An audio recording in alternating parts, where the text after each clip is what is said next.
Welcome back to American Agenda. Inflation now setting another 40-year high with the consumer price index rising 7.9% in February compared to a year ago. That marks the fastest annual jump since 1982.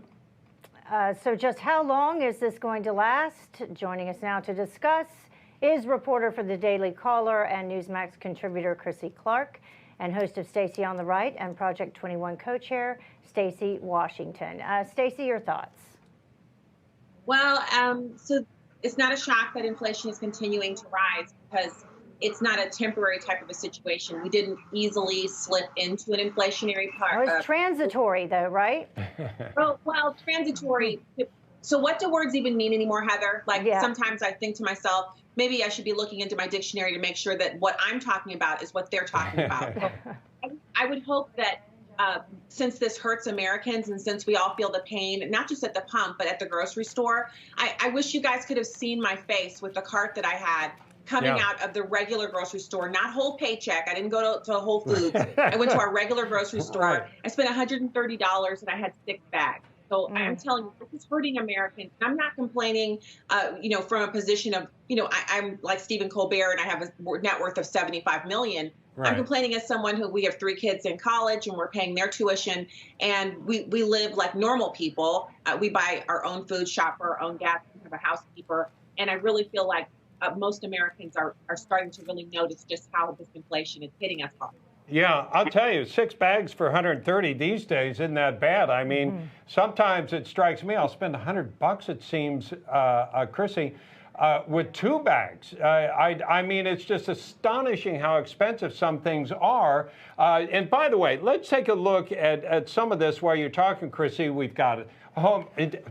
The way I describe this is if you eat at home or eat out, if you wear clothes, or if you live somewhere, these are the numbers for that. And if you got to heat it, we have numbers coming up after that you're going to pay a lot more to heat it than you did a year ago. Chrissy. Right. I think that the number one thing right now that's changed dramatically, that we've seen dramatically shift, is this gas price. And the problem isn't just, you'll hear from punditry in the media that this has been Biden's problem or solution the entire time. The problem it's not just that this is what Biden intended to do, it's what Biden still intends to do. This isn't just a problem that he looks at and goes, I should probably reflect on this, change some things up, change my narrative to pretend I'm doing something that I'm not doing.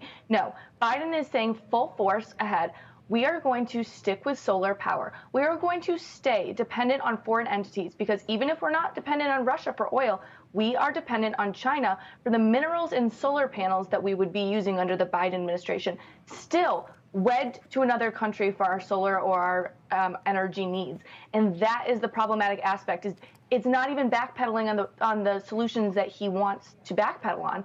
Biden now, all of his forward-thinking movements on energy policy are completely backwards as well.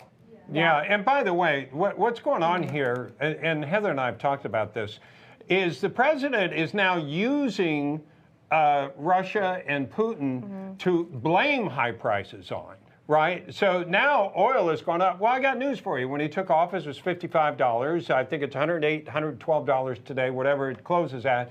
And he acts like this recent run-up. It's been a blip here because of Russia-Ukraine, but this pattern has been established under his tenure, and now he's trying to blame it on Putin. Yeah, they're trying to hashtag on social media Putin's price hike. If we can jump to this, let's jump to this call for it's the last one. Listening to what White House Press Secretary Jen Psaki had to say about the rising gas prices. This was just yesterday. Listen. You may have noticed this week that your gas prices have gone up. I want to talk to you a little bit about why. A lot of it has to do with Vladimir Putin. What we were just saying, it's all Putin's fault. It's all right. It's the whole new Russia collusion. That's hoax, why he went in on banning their oil, right? Yeah. Stacey? Okay, so, I was actually surprised earlier in the week when we heard President Biden say from his own mouth that he did not enact policies since he's become president that would stifle America's oil and natural gas, our energy industry. That was a bald-faced lie. And I was surprised by it because normally a politician will couch their statements within some realm of the truth. So if they need to spin something to their favor, they start with the truth and then they spin it.